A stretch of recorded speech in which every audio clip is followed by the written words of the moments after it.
Bienvenue dans Temps d'inspiration, moment de partage, de motivation et d'édification. Alors je suis dans la joie de nous retrouver encore et comme nous le savons, nous poursuivons cet enseignement qu'on l'aborde comme une question de savoir ce qui est vainqueur. Alors nous sommes en train de parler de l'histoire de David et Goliath et nous avons dit quelque chose de très important, c'est que nous savons déjà qu'à la fin de l'histoire, c'est David le vainqueur. Mais ce qui nous pousse, c'est de chercher à comprendre quelle a été la cause principale qui a rendu David vainqueur. Et on a commencé la fois dernière, on a parlé de principes, on a parlé des vérités. Les vérités sont des actions que David a mis en place pour remporter la bataille. Et aujourd'hui, commençons à creuser un peu au plus profond, de chercher vraiment des causes majeures qui ont fait que David soit le vainqueur. Alors pour aujourd'hui, je vais nous proposer un autre texte merveilleux de la parole. C'est dans 1 Samuel chapitre 16. On va lire à partir du premier verset. Après, nous allons lire à partir du 6e jusqu'au 13e verset. 1 Samuel chapitre 16, premier verset. Après, nous allons lire du 6e au 13e verset. Je lis avec ma version Parole de vie. La Bible dit: le Seigneur dit à Samuel, est-ce que tu vas plaire Saoul encore longtemps? C'est moi qui l'ai rejeté et il ne sera plus roi d'Israël. Prends de l'huile, va à Bethléem, je t'envoie là chez Jessé. En effet, j'ai choisi parmi ses fils le roi qui me plaît. Dans d'autres versions, on dit j'ai choisi parmi ses fils un roi qui est l'homme selon mon cœur. Prenons maintenant le verset 6 jusqu'au verset 13. La Bible dit: quand Jessé et ses fils arrivent, Samuel voit Eliab et pense: c'est sûrement lui que le Seigneur a choisi. Mais le Seigneur lui dit: cet homme est beau et il est grand, mais ne fais pas attention à cela, ce n'est pas lui que j'ai choisi. Dans d'autres versions, on dit: ne prends point garde de sa taille, de la hauteur de sa taille, car moi l'Éternel, je l'ai rejeté. Je ne juge pas comme les êtres humains. Les gens font attention à ce qui se voit, mais moi, je regarde les fonds du cœur. Ensuite, Jessé appelle Abinadab. Il le fait passer devant Samuel, mais Samuel dit: ce n'est pas non plus cet homme-là que le Seigneur a choisi. Le verset 10. Jessé fait passer 7 fils devant Samuel. Samuel lui dit: le Seigneur n'a choisi aucun d'eux. Puis il ajoute: est-ce que tes fils sont tous là? Jessé répond: non, il y a encore David. Les plus jeunes, il garde les moutons. Samuel lui dit: envoie quelqu'un le chercher. Nous ne commençons pas les repas du sacrifice avant son arrivée. Aussitôt, Jessé fait venir David. David a le teint clair, avec des beaux yeux et un visage beau. Alors le Seigneur dit à Samuel: c'est lui, verse de l'huile sur sa tête et pour le faire roi d'Israël. Alors nous venons de lire cette histoire très importante. Le souci, c'est de savoir les causes qui ont rendu David vainqueur. En réalité, nous parlons exactement du combat de David contre Goliath. Mais nous reculons un peu pour voir ce qui ont fait en sorte que David soit le vainqueur. Alors l'histoire commence, Samuel en train de pleurer. Et il pleure pour Saoul qui était roi d'Israël. Mais Dieu dit à Samuel: ne cesse de pleurer, ne pleure plus, car moi, j'ai choisi quelqu'un selon mon cœur. J'ai choisi quelqu'un de nouveau qui s'appelle David. Tu vas aller le rendre. Alors, ici, la première des choses qui nous intéresse, c'est de comprendre d'abord le choix de Dieu. De comprendre comment est-ce que Dieu choisit. Si Dieu choisit, Dieu regarde deux choses majeures pour qu'il choisisse quelqu'un. Pour qu'il choisisse quelqu'un pour une destinée, pour une mission, pour quelque chose de très grand. La première des choses, lorsque Dieu choisit, Dieu regarde sa souveraineté. La souveraineté de Dieu veut dire quoi? Cela veut dire lorsque Dieu choisit, Dieu ne siège pas dans un conseil. Dieu ne regarde pas les avis des autres. Dieu ne regarde pas, il n'écoute pas les conseils des autres. En fait, Dieu ne dit pas: bon, je voudrais choisir quelqu'un, mais proposez-moi ce que vous voulez. Dites-moi comment est-ce que vous trouvez. Dites-moi comment est-ce que vous jugez mon choix. Non. On dit Dieu choisit dans sa souveraineté, ça signifie lorsqu'il choisit, il s'engage dans toute sa divinité et il assume l'action qu'il pose. Donc il ne dit pas, bon, je voudrais choisir, mais je voudrais que vous me proposez, que chacun me dise ce qu'il veut, ce qu'il voit par rapport à mon choix. Non, Dieu choisit comme ça dans toute sa souveraineté. Il s'engage avec son action, il se dit, je choisis ça et je veux que ça reste comme ça parce que moi-même, je suis le Dieu. Et quand il choisit comme ça, il n'y a aucune chose, il n'y a aucune personne qui se lève pour contester le choix de Dieu et pour dire, je n'ai pas aimé ton choix, moi je ne partage pas même ma vie avec toi. Peu importe les envies des hommes, peu importe ce que les hommes peuvent dire, le choix de Dieu reste comme ça. Lorsqu'il choisit, il choisit directement. Et la deuxième des choses, c'est sa grâce. La grâce de Dieu, maintenant, veut dire quoi? C'est que Dieu n'a pas placé des principes d'éligibilité où il se dit quelqu'un doit faire ça et lorsqu'il va faire ça, ça va me plaire et moi je vais l'offrir ma grâce. Non, non, non. Il n'y a pas quelque chose où l'homme peut faire pour attirer la grâce de Dieu. Dieu n'attend pas que l'homme fasse quelque chose pour que lui, Dieu, il soit étonné, pour qu'il soit surpris, pour qu'il se dise, bon, lui maintenant il est éligible, alors je vais l'offrir ma grâce. Non. Dieu accorde sa grâce comme il veut, il accorde sa grâce, il nous répand sa grâce, il ne regarde pas ce que l'homme peut faire, ce que l'homme peut accomplir comme force, comme un travail, comme une œuvre, non. Il apporte sa grâce à tout le monde selon son choix, comme il le veut. Et c'est comme ça qu'il accorde sa grâce. La grâce de Dieu ne regarde pas ce que nous faisons. La grâce de Dieu, David n'avait rien fait. L'histoire a commencé directement. Dieu dit à Samuel, va et puis va oindre quelqu'un. Et tu vas aller là-bas, je vais l'indiquer de qui il s'agit. On ne voit pas David en train de faire quelque chose. On ne voit pas David en train d'intimider Dieu. On ne voit pas David en train de prouver Dieu. Dieu décide comme ça. Il dit, j'ai choisi l'homme selon mon cœur, selon sa grâce. Et Samuel vient pour oindre David. Alors, à partir du verset 6, ça commence à devenir un peu plus complexe, un peu plus profond. Samuel a écouté ce que le Seigneur lui a dit. Il s'est levé et il est allé dans la maison d'Ésaïe. Il était dans la maison d'Ésaïe pour oindre celui que le Seigneur a choisi comme roi d'Israël. Et la Bible dit, il est arrivé, la première personne qu'il a vue dans la maison d'Ésaïe, c'est Eliab, le fils aîné. La Bible dit, il a regardé la taille, il a regardé la masse, il a regardé la hauteur. Et surtout que Eliab était soldat dans l'armée de Saoul. Il s'est dit, certainement, c'est lui que l'Éternel a choisi. Parce qu'il s'agit de garder le peuple de Dieu, il s'agit d'être vaillant, d'être guerrier, d'être prêt à se battre, à conquérir des terres pour le peuple du Seigneur. Et lorsque Samuel a vu la corpulence, lorsque Samuel a vu ce qui est de l'extérieur, Samuel s'est dit, en tout cas, c'est lui vraiment que l'Éternel a choisi. Mais c'est comme si Samuel n'avait pas vraiment compris à 100% la leçon du Seigneur. Parce que le Seigneur a dit, j'ai choisi quelqu'un selon mon cœur. Je n'ai pas choisi selon l'extérieur, j'ai choisi selon l'intérieur. Mais Samuel, frappé par l'extérieur, il s'est dit, certainement c'est lui que le Seigneur a choisi. Et Dieu a clarifié maintenant les choses. Il dit, ne regarde pas sa taille. Samuel, ne regarde pas la façon extérieure, ne regarde pas cette forme, ne regarde pas ce que tu vois. Car moi, l'Éternel, je l'ai rejeté. C'est compliqué.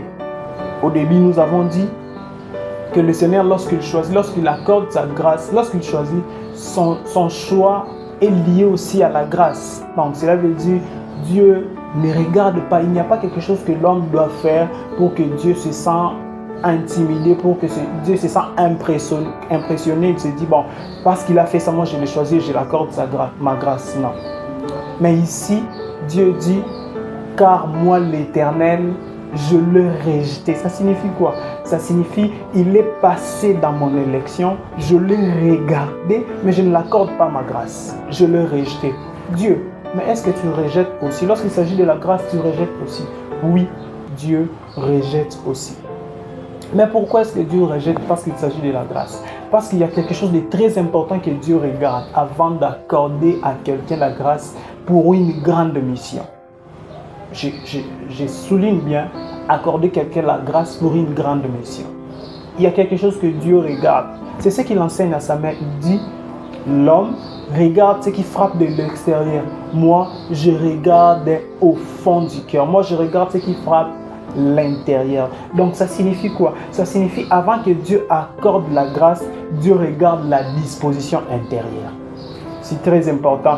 Dieu ne peut pas t'accorder la grâce pour une grande mission s'il ne te voit pas dans ton intérieur. Tu as une disposition qui va t'aider à réaliser la mission de Dieu. Vous savez quoi? La mission de Dieu, derrière chaque mission, il y a toujours un service. C'est très important. Derrière chaque mission, il y a toujours un service. Les disciples se discutent entre eux, qui est le plus grand, qui est le plus grand, qui est le plus grand. Jésus leur donne une leçon très importante. Il dit, celui qui veut être le grand doit commencer à être d'abord le serviteur.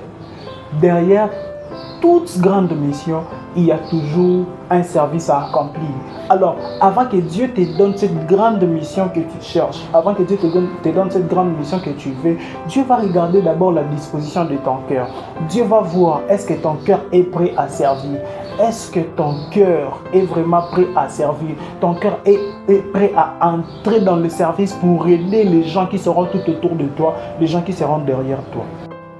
Dieu a pris le temps de regarder l'intérieur d'Éliab, le cœur d'Éliab. Est-ce que Dieu avait tort? Non, Dieu avait raison. Parce que Éliab est prêt à chasser David. Pourquoi? Parce qu'il voit que lui, il n'est pas capable de terrasser Goliath. Donc pour Éliab, quand lui, il n'est pas capable de combattre Goliath, donc il ne doit avoir personne qui doit être prêt, qui doit se sentir prêt pour combattre Goliath. Pour Éliab, si lui, il ne combat pas Goliath, tout le monde ne doit pas combattre Goliath. Pour Éliab, si moi, je n'arrive pas à le faire, alors mieux vaut de perdre que quelqu'un le fasse à ma place. Parce que Éliab est prêt pour dire à David, tu n'es pas venu regarder, tu es venu regarder les combats. Je connais la malice de ton cœur est mauvais, tu es orgueilleux. Pourquoi? Parce que il comprend que David est intéressé par rapport à l'action qui se passe. Pour Éliab, si moi je ne combats pas, alors personne ne doit combattre. Mieux vaut de perdre qu'il y ait quelqu'un qui va combattre. Parce que Dieu a pris le temps de regarder Éliab, il s'est dit, lui, s'il sera roi d'Israël, alors mon peuple va perdre. Il dit à Samuel, ne regarde pas sa taille, ne regarde pas la hauteur de sa taille, car l'Éternel l'a rejeté. La chose qui permet en sorte que Dieu te confie cette mission, la chose qui permet en sorte que Dieu t'accorde la grâce de recevoir cette grande mission, c'est la disposition de ton cœur. Il faut que ton cœur parle plus que tes paroles. Il faut que ton cœur soit disposé, que ta façon de demander à Dieu. Il faut que ton cœur soit vraiment prêt. Il faut que Dieu trouve un cœur de serviteur dans ton intérieur pour que Dieu soit prêt de te donner, pour que tu sois quelqu'un qui va gérer des grandes choses, quelqu'un qui va agir, qui va travailler dans une mission qui est grandiose. Alors, donc la grâce de Dieu se manifeste qu'à ceux qui ont la grâce de recevoir une grande mission, se manifeste qu'à ceux qui ont une disposition intérieure qui est ferme, une disposition intérieure qui ne regarde que Dieu. Alors, bien-aimés frères et sœurs, il faut que nos cœurs soient très disposés. Il faut que nos cœurs apprennent à regarder Dieu. Il faut que nos cœurs soient prêts à servir dans la pensée de Dieu.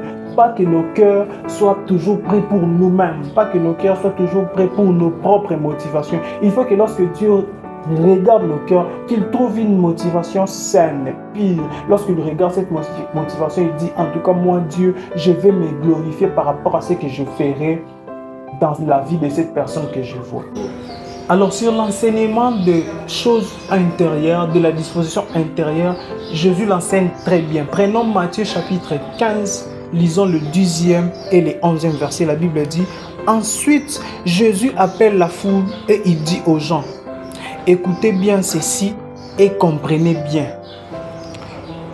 ce qui entre dans la bouche ne rend pas une personne impure, mais c'est ce qui sort de la bouche. Voilà ce qui rend une personne impure.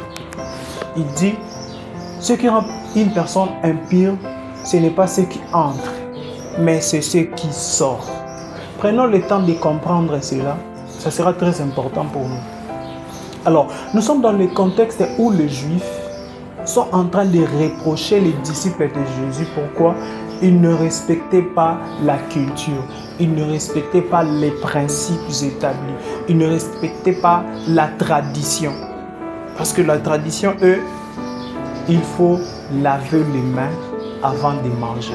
Vous savez, Dieu est tellement responsable lorsqu'il a donné des traditions, lorsqu'il a donné des principes à son peuple. Il les a donné aussi des principes qui sont comme des règles d'hygiène. Il dit, vous ne pouvez pas manger ça, c'est laver les mains. Alors, au-delà des règles d'hygiène, c'est aussi une tradition qu'il faut respecter. C'est quelque chose que Dieu a établi comme ça. Et lorsque les disciples sont en train de manger sans nettoyer leurs mains, ils sont en train de briser directement la tradition. Et les Juifs sont en train de reprocher les disciples. Mais ils ne reprochent pas directement les disciples parce que leur cible n'était pas les disciples. Leur cible était Jésus.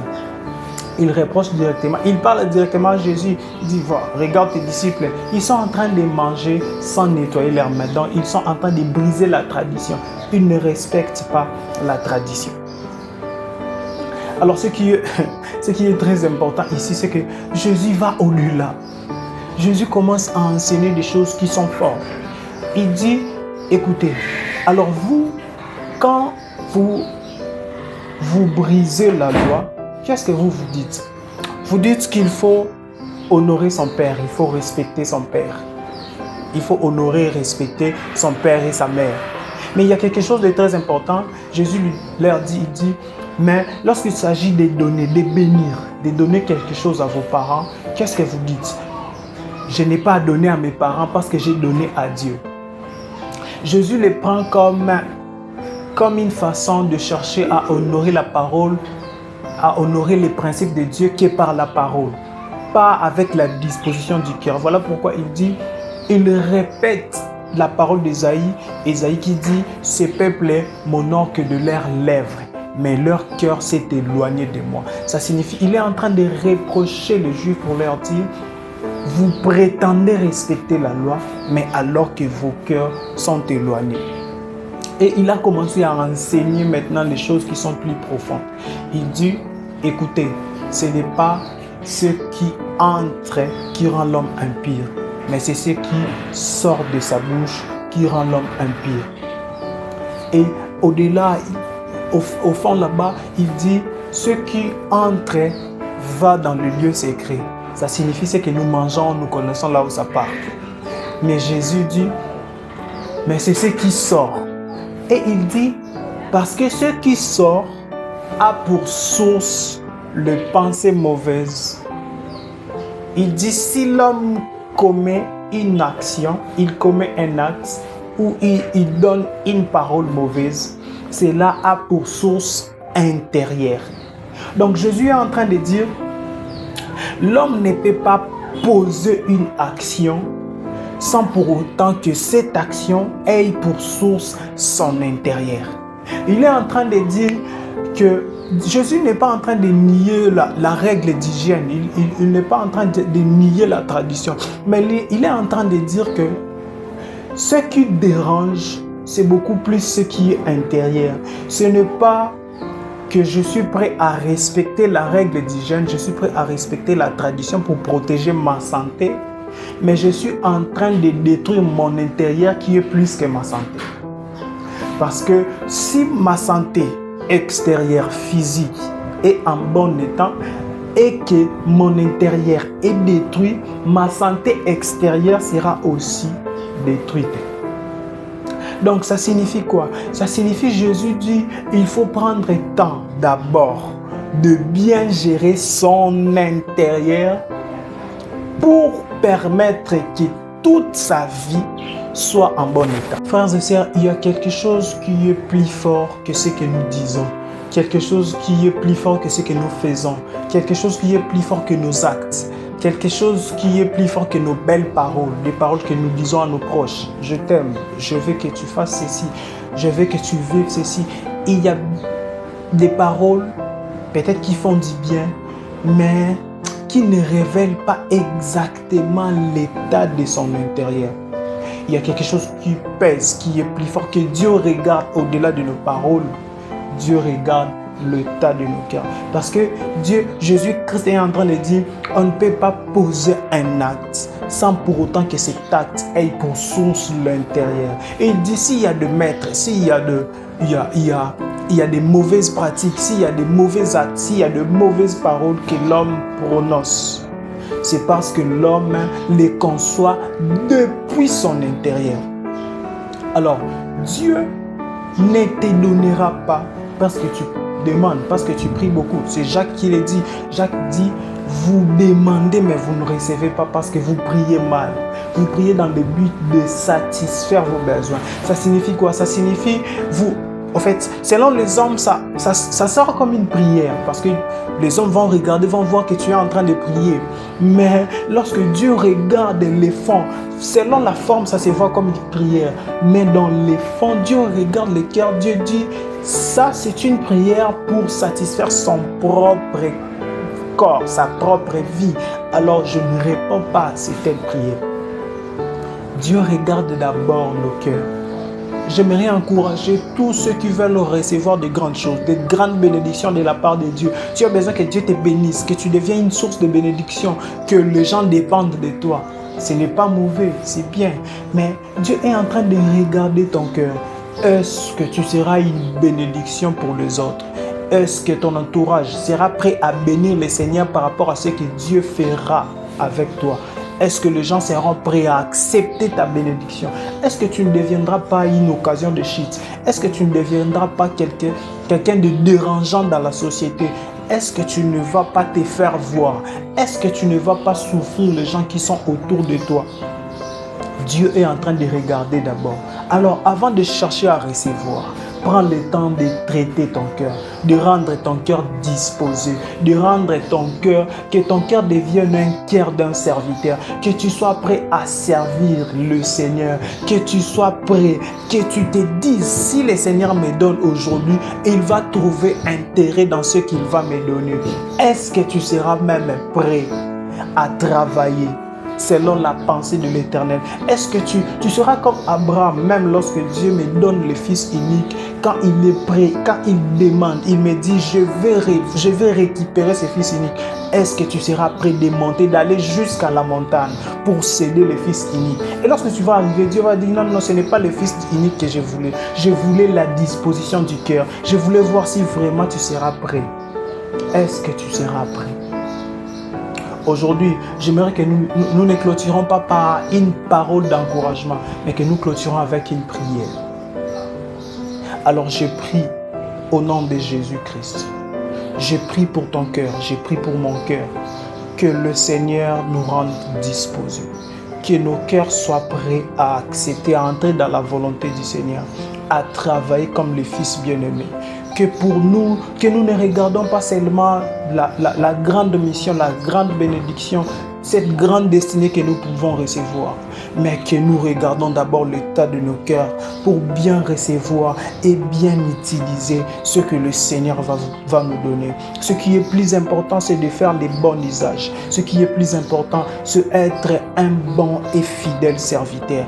Alors je prie que nos cœurs soient disposés. Si Dieu nous bénira au milieu de nos familles, au milieu là où nous travaillons dans les études, au milieu de notre entourage, que nous ne deviendrons pas des occasions de shit, mais que nous devenons des gens qui seront là pour travailler, aider les autres, afin que le nom du Seigneur soit glorifié. Je prie que le Seigneur le rende disponible et favorable pour nous, au nom de Jésus-Christ. Amen. Ciao, retrouvons-nous le samedi prochain.